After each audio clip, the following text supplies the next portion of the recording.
మన వాయిస్ వినిపించాలి అని అనుకున్నప్పుడు ఫస్ట్ అది నా వాయిసా, నా లోపల ఉన్న common idea which may be represented by many other people.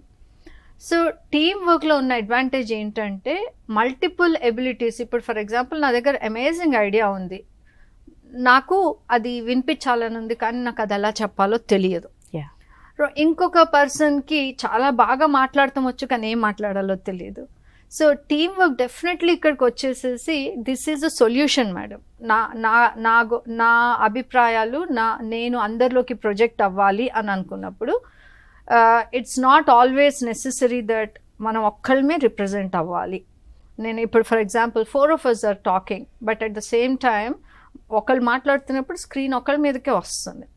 ఈ మాట్లాడుతున్నప్పుడు ఈ మాట ఇంపార్టెంటా, నా ఆలోచన ఇంపార్టెంటా? ఈ ఆలోచన maybe I have shared it with Swarna, right? So స్వర్ణ ఆలోచన ఇప్పుడు బయటకు వచ్చినప్పుడు నా ద్వారా it is also Swarna, though she is not on the screen.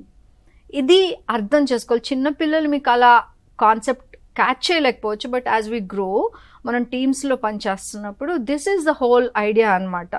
మనం మూవీ చూస్తున్నప్పుడు కూడా ఒక్కొక్క దానికి ఒక్కొక్కరు ఉంటారు, మేకప్కి ఒకళ్ళు, డైరెక్షన్ ఒకరు.